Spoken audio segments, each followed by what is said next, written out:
ela tinha voltado do Brasil e ela estava muito entusiasmada com o Tatu Canara. Não sei, isso aí pode ser intuição da mãe, sei lá, de outras crianças conversando, não sei. 10! Nota 10! O senhor vai gostar, hein? Bebê diabo parou o táxi na avenida. Ao vivo? É muito pior. Olá, eu sou o Danilo Corsi. E eu sou a Camila Kintzel. Hoje vamos até o ano de 1988 para conhecer a história do maranhense Raimundo Nonato Alves da Conceição, que após ser demitido tomou uma decisão radical. Sequestrou um avião da VASP com o intuito de jogar o avião em cima do Palácio do Planalto para matar o então seu conterrâneo, o presidente José Sarney. A história, que em princípio parece anedótica, teve desfecho trágico para o copiloto do voo VASP 375 e também para Raimundo, enquanto o Brasil assistia tudo atônito. Spoiler, o Sarney ainda tá vivo. Sarney ainda tá vivo. Mas antes, a palavra dos nossos patrocinadores. Primeiro, o SiteGuy.dev. Precisando de um site, um app ou um e-commerce? Fale com o SiteGuy.dev. Eles resolvem isso aí rapidinho e, ou melhor, com um precinho bem camarada. E se você falar que veio daqui, ainda ganha um desconto extra. Vai lá em SiteGuy.dev e fale com eles. Agora, Camila, o que o Drinco nos mandou hoje? O vinho de hoje é o Voo Real Reserva Seleção de Enólogos 2018. Um vinho português feito com as uvas Syrah e Alicante Bouschet, pela vinícola Parra Wine, que é um par perfeito para uma bela carne assada, para quem puder pagar. E você encontra esse vinho por R$120 lá no drinco.com.br. Ah, e o Drinco também pediu pra gente falar que agora no dia 26 de novembro rola Black Friday e vinhos, cervejas, uísques, saquês e muitas outras bebidas vão estar lá no dia com um belíssimo desconto, sem ser a metade do dobro. Então anota aí para conferir lá no dia e lembrando também que se você comprar por lá a gente ganha uns troquinhos aqui para manter esse podcast, já que a gente não pede nenhum outro dinheiro. Brinde história? Tchim, tchim. Tchim, tchim.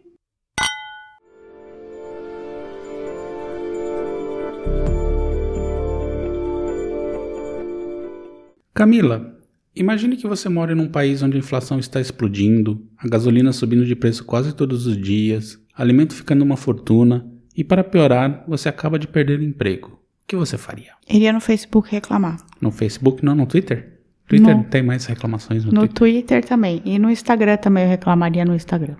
Mas esse não foi o caso aqui. O maranhense Raimundo Nonato Alves da Conceição, então com 28 anos, foi mais prático e teve uma ideia de como resolver a situação. Matar o presidente da República, então José Sarney, naquele ano de 1988.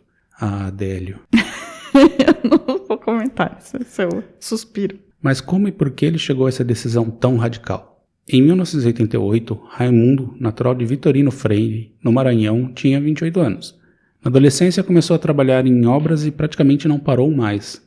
No começo dos anos 1980, foi trabalhar como tratorista para a empreiteira Mendes Júnior, no Iraque, onde permaneceu por quase 5 anos. Gente, que loucura! Né? Seu retorno ao Brasil também coincidiu com a redemocratização, bem mequetrefe, que o país começou a viver. Tancredo morreu e José Sarney então era o presidente que deveria comandar esse governo de transição, criar uma nova Constituição e, de certa maneira, havia um certo cenário de otimismo no Brasilzão. Mas a realidade era um pouco mais cruel. A hiperinflação e a corrupção herdadas dos milicos graçavam. Havia falta de alimentos, especialmente carne, o governo tentava tabelar preços, surgiram as fiscais do Sarney, dólar nas alturas, uma verdadeira várzea. E apesar de ter somente o primário completo, Raimundo não era um alienígena no Brasil.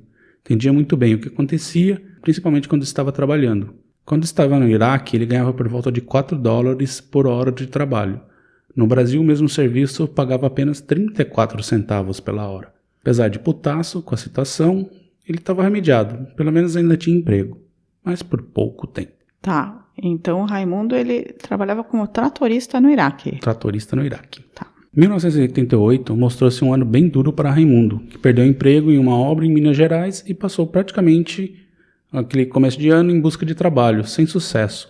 Acabou apelando e resolveu se tornar garimpeiro no Pará. Aquele sonho de Serra Pelada que já contamos aqui. Mas este foi o período em que nada mais estava rolando por lá, então teve de se juntar a algumas explorações irregulares e coisa e tal. Parece ser uma triste sina de brasileiros pobres. O que você acha, Camila? Acho que sim, as crises econômicas, toda vez que elas vão e vêm, elas são meio uma constante no Brasil, elas cobram um preço muito alto, principalmente dos mais pobres, assim, que são os mais fragilizados com a situação, né? Que então, vendendo almoço para pagar o jantar, né? Bom, o fato é que essa tentativa também se mostrou infrutífera para Raimundo. Deu errado. E ali foi se formando um ódio contra o governo, especialmente contra o presidente, e um desejo de vingança, do tipo do Adélio. Eu entendo um pouco de ódio pelo Sarney, não vou falar nada. Principalmente nessa época, eu acho que era muito fácil você ter um ódio grande pelo Sarney, viu? Sim.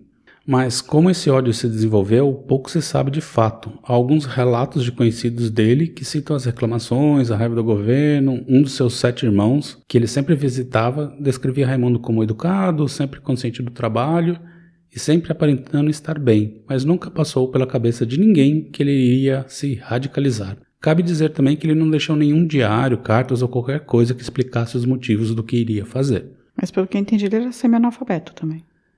Terminou o primário, né? Alfabetizado. É. E ele, de fato, se preparou para a parada. Gastou inclusive todo o resto de dinheiro que tinha guardado nos preparativos. Cabe falar aqui que ele estava, naquele momento, morando em Belo Horizonte. Então foi até o aeroporto de Confins e comprou um bilhete para o Rio de Janeiro. Era 8 de agosto. Ele percebeu, então, que em Minas Gerais não havia nenhum tipo de revista de bagagem. Era só embarcar. Na capital fluminense, pegou um busão e voltou para Minas. Ah, ele pegou o avião para o Rio de Janeiro só para testar como que era a segurança. Exatamente. Uou. Alguns dias depois fez o caminho contrário. Foi para o Rio de ônibus e lá embarcou para Belo Horizonte. Só que no galeão havia detectores de metais e revista, ou seja, embarcar no Rio não seria uma boa opção. E vale lembrar aqui que nos anos 1980 não era obrigatória a revista de passageiros no embarque de voos nacionais. Então nem todos os aeroportos tinham equipamentos, como o caso de Confins em Minas. E para testar isso mais uma vez, Raimundo fez novamente o voo Confins-Galeão em 10 de setembro. Nada de revista. Agora poderia pôr o seu plano em ação. E chegamos então ao dia 29 de setembro de 1988.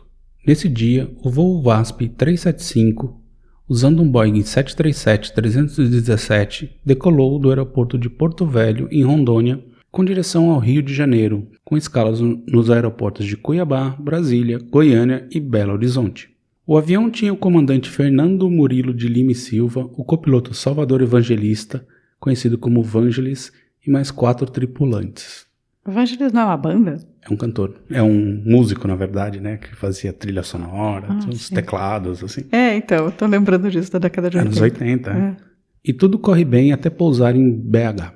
Ali, Gilberto Reine, um outro comandante da VASP, embarcou como tripulante extra até o Rio, onde começaria sua jornada de trabalho. E também vários outros passageiros embarcaram, entre eles Raimundo, só que desta vez ele estava levando um revólver calibre .32 e várias caixas de munição. Como disse, sem raio-x e detectores, ele embarcou tranquilamente.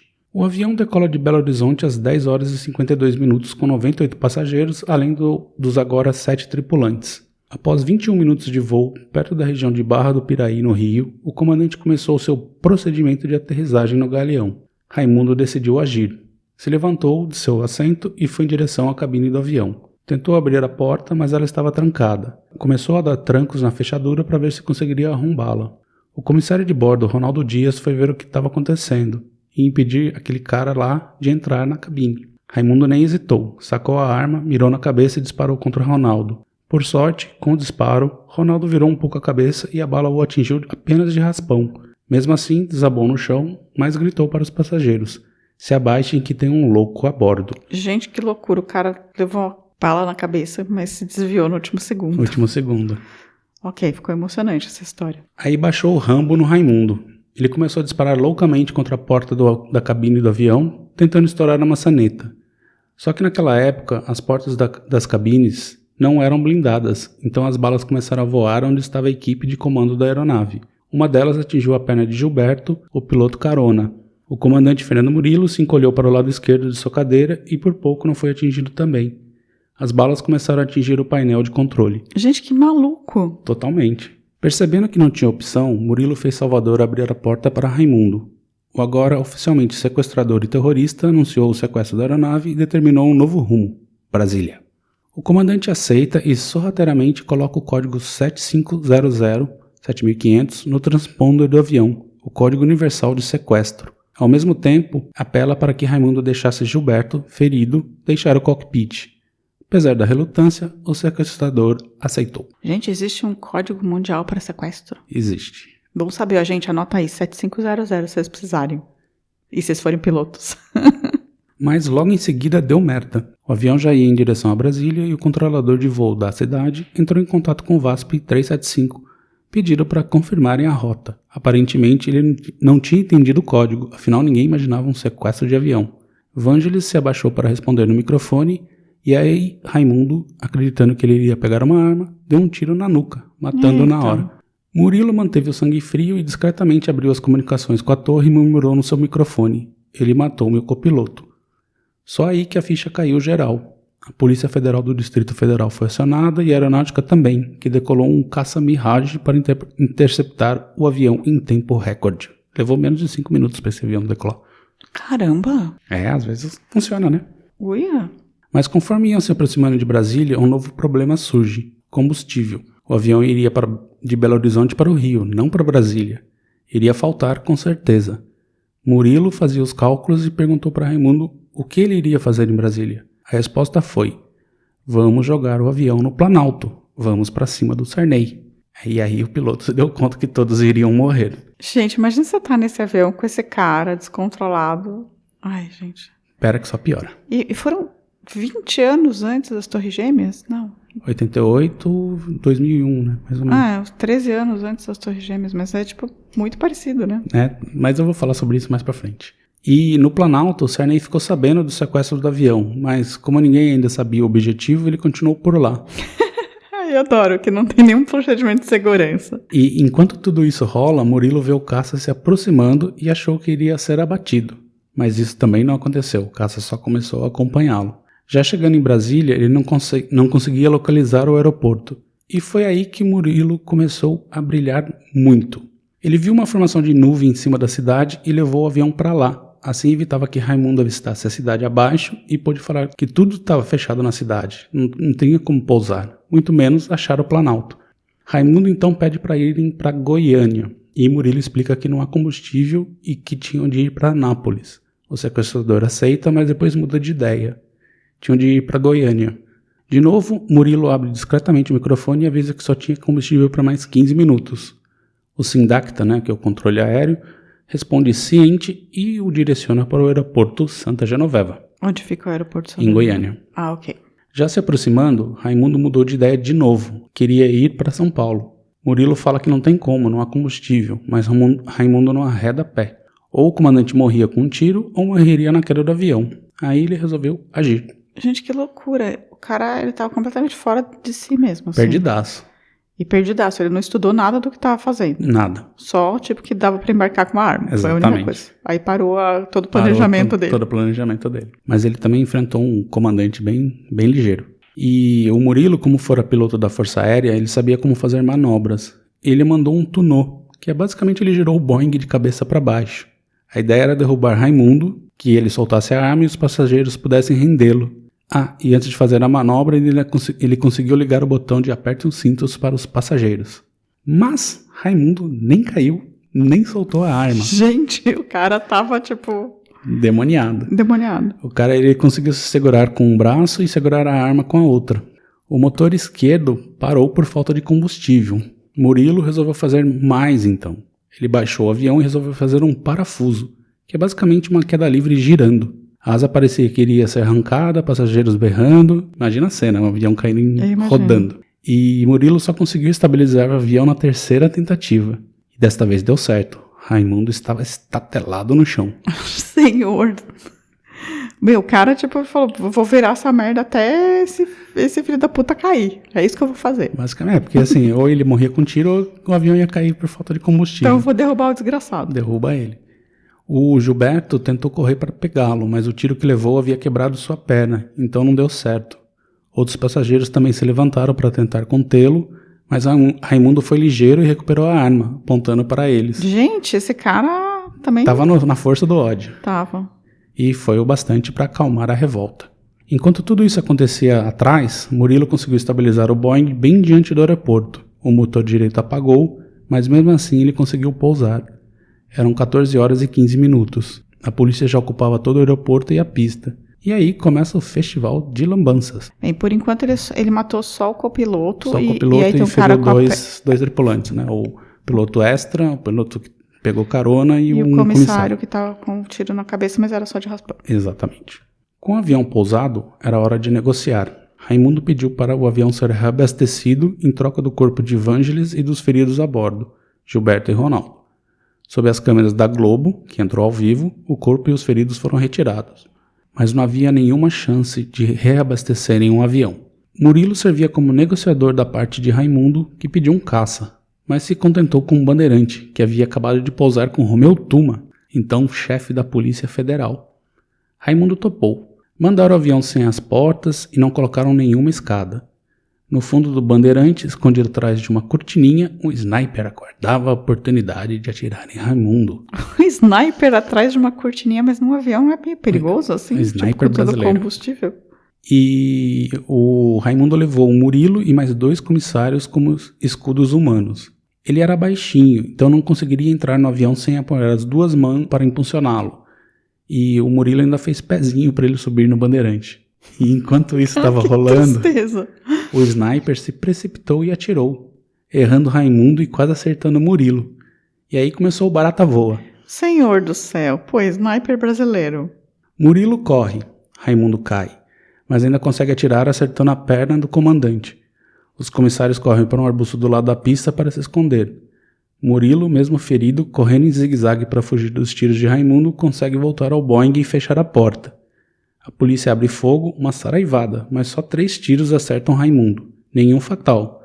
Inclusive um deles foi na bunda. Ai, gente do céu. Ai, que dó. Que absurdo. Um policial conseguiu se aproximar e apontou o fuzil para a cabeça do sequestrador, que finalmente se rendeu. Entendi. Ele se rendeu depois de ter levado 3 tiros, sendo que um deles na bunda. Na bunda. Festa no Boeing e finalmente o pesadelo acabou. Murilo foi levado para o hospital onde Gilberto e Ronaldo estavam. Raimundo também foi levado para o hospital, onde fez uma cirurgia e foi estabilizado. Quando acordou no dia seguinte, admitiu a besteira que fez, contou do desespero que vivia e chorou. Passados 2 dias, policiais foram tomar seu depoimento e acertar sua transferência para um presídio. Antes de ser transferido, o que aconteceu? Raimundo morreu, assim, do nada, no hospital, logo depois da visita da polícia. Como assim, gente? Ele morreu. Tipo aquele sequestrador do Silvio Santos? Tipo isso. Entendi. E aí nenhum médico ou legista quis assinar um atestado de óbito. Sem alternativa, a turma mandou trazer ninguém mais, ninguém menos do que ele.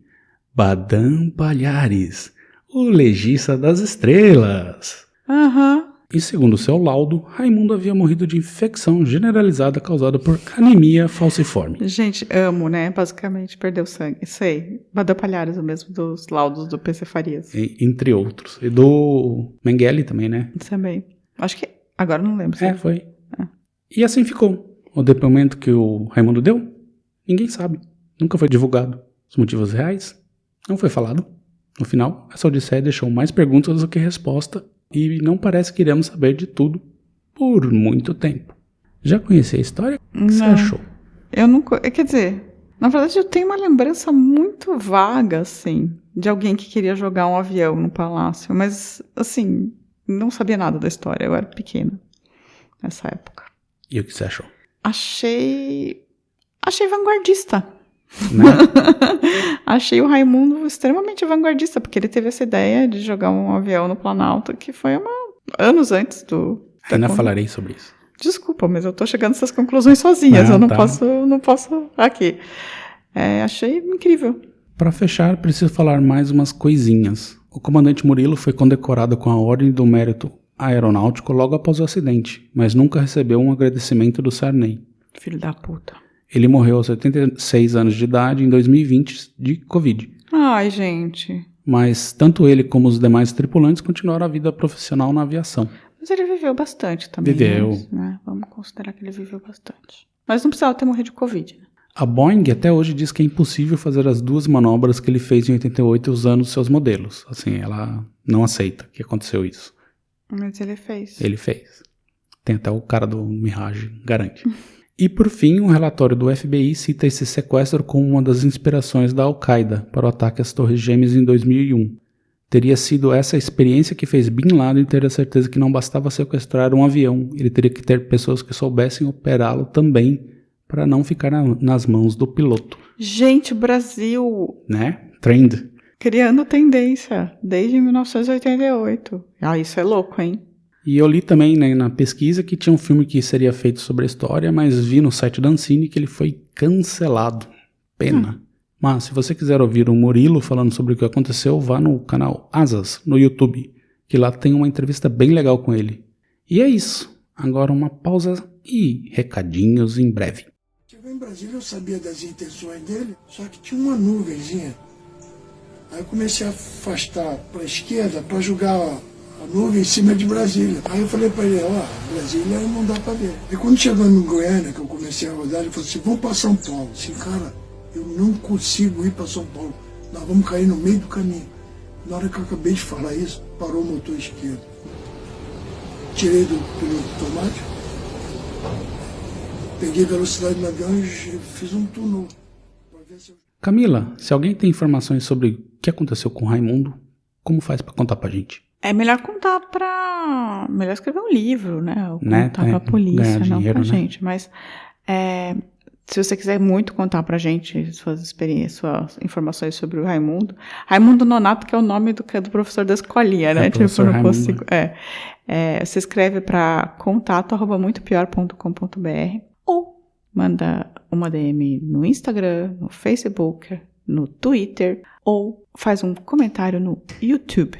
E um primeiro salve para Roberto José da Silva e para Joelma Patrício, que chegaram agora no nosso canal do YouTube. E também vou falar aqui rapidinho o pessoal que interagiu com a gente lá no Instagram. O Sandro Candão, a Rangel 220, Bruno C 83, Cici Rolim, Diana Cazuza 2, Moraes 8164, João Dornelles, Gustavo Buenos, SL Machado 2304, Geoben, TT Santos Coração, Suzana Lima 3365, a Cassala, Elizabeth Dornelas, Beto Panoff 89, Rinda de Rosiane, Marcelito Batista, Arkstein Leitão, Bigode Neto, Elégua, R. José 12 Roberto, Vilar Felipe, Cláudio M. Santos 28 e o Tyler Irons. Quanta gente. Muita gente.